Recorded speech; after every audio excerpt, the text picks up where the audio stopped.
So your logo itself is 7-foot diameter, and we estimate the text will be about a 12-foot diameter. Yeah, he's doing that. Oh, that's exciting. Yeah. Yes, very nice. Knows my son tried to send the book.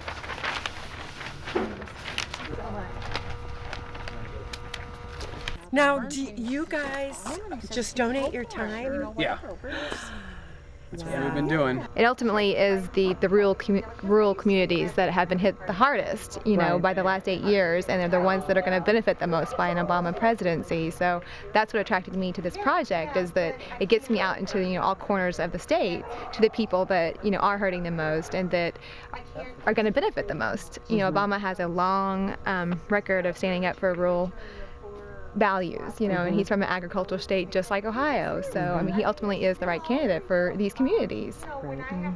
Absolutely. I think this is a good project for that reason. Absolutely. Yeah. Give it to somebody that's going to use it. Okay, I will. Yeah. Thank you. Of course. And if there's anything else you need, or if you see any other signs in the yard you like better, just snap them.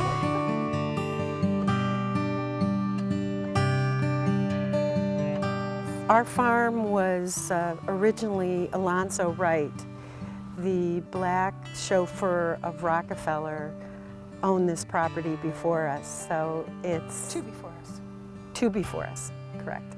So it's very fitting that we have Obama, that we're supporting him for president of the United States. Yeah, I voted for Bush twice. And I convinced her that Obama is the way to go. Even to have the words come out of their mouth that Obama's a terrorist, that if I hadn't switched political lines and I was still a Republican, that right there would have made me switch. My husband died 4 years ago, and I was not left a wealthy woman. Actually, he didn't have insurance. And oops, I still had the same bills I had when he was alive. I am working harder than I ever have before, and I have less than I ever had before. And that's not right. I'm not asking, I don't want the diamond rings and the fancy cars. A minivan works for me. But I want to be able to know that my bills are paid, that I have money in the savings account, that, when my grandchildren call and say, Grandma, I need this. Oh, honey, just a minute, we'll do it. Let Grandma go get it for you. That's all I want. I want people to have health care. And I want us all to be treated the same.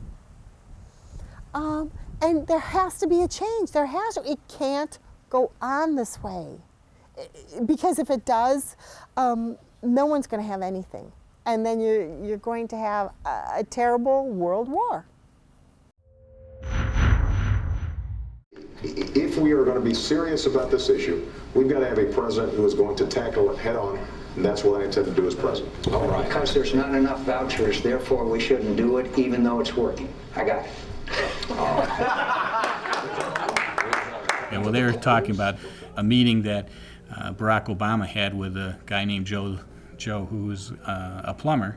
He's been working at his business, a business that he's been working for many, many years, and now he's got the opportunity to buy it.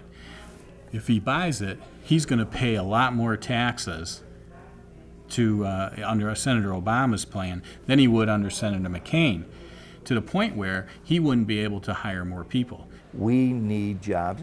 Hopefully we're going to get good paying jobs with the benefits. So if you look at it that way, people are deservedly angry. And I believe, I'm not happy either. And some people have lost their houses, they're just like the foreclosures and everything, and they have a right to be angry. But why didn't our government do something 10, 15 years ago? They saw this was coming. America has always been the greatest country in the world for opportunity. That's what our founding fathers started this country on, is opportunity, unlimited opportunity.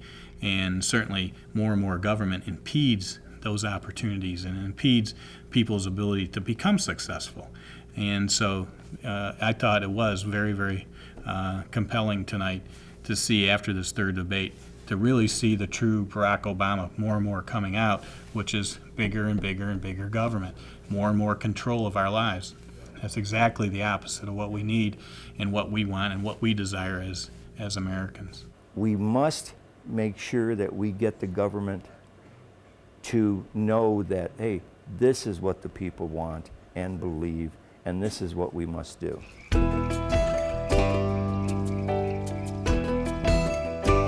This is our chart we've been showing the guys. You can see these are our sales, the dark blue, and these are our orders. So for 34 months in a row, orders have exceeded sales for a trailing 12-month average. So our future looks pretty good. Even though the economy looks like hell, we still look pretty good. We're waiting for the hammer to fall. And we do have the highest tax rate in the world for businesses. So if we go any higher, I think is it 35, 36%, something like that? It's around that range. And if we go much higher than that, we'll be higher than the highest, and we already are the highest.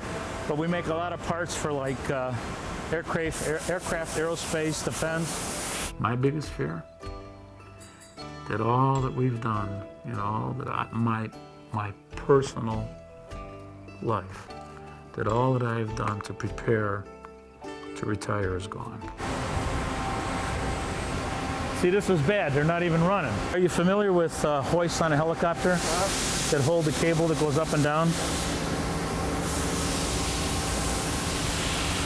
This goes on the helicopter like this, and the cable comes right down through the middle. Hopefully the public is wise enough, like when we picked a Republican president, we picked a Democratic Congress. Hopefully if we pick a Democratic president, some people will be smart enough to say, well, let's have some Republicans here to offset that so that they don't fight with each other, but they compromise. Because making a bill in Washington is like making kibasi. I mean, you're sticking a filet over here you got a hot dog, and over there's a little bit of bologna, there's a little bit of turkey, and you crunch the crap together and push it out the door, and there's a bill. These are parts that they're going to be tactile, not global hawks. I mean, if you sincerely believe that Senator Obama is going to go talk to all these guys around the world and make peace, you got to be drinking the Kool-Aid, buddy, because that's Kool-Aid. That doesn't happen that way. Dame Majadabad, or whatever the hell his name is, he's not going to sit down and talk with Obama unless Obama flies to Iran. He's not going to come to the United States. I mean, here I don't mind if they come here because we have a pretty safe country. I think we could trust what we do. But I wouldn't go overseas with anything. I'd be scared hell to go over there.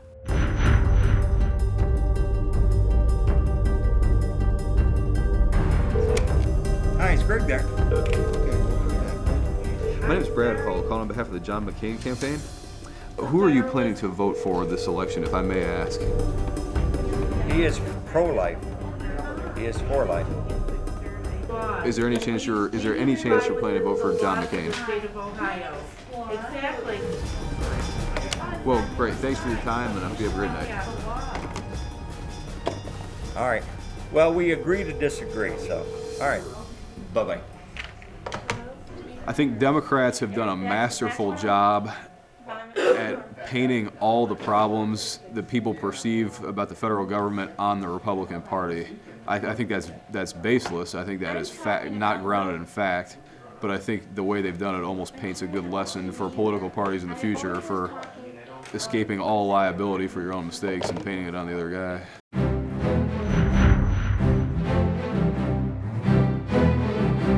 There's a lot of people that we've called that are Republicans, and they're like, I got to help, I got to get out, we need to win.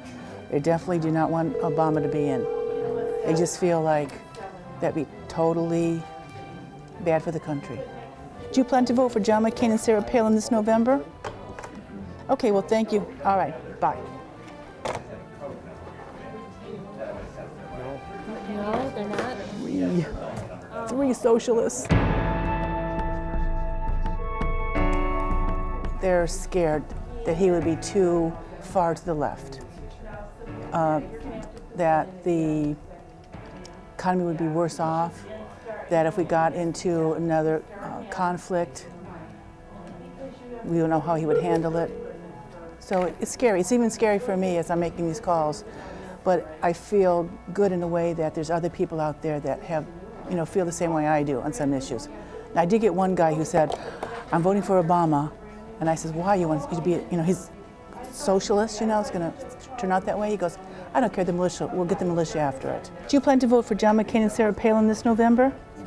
Thank you. Bye. Yeah, great. Hi, Neil. My name is Bob. I'm calling from the Republic. We got his vote.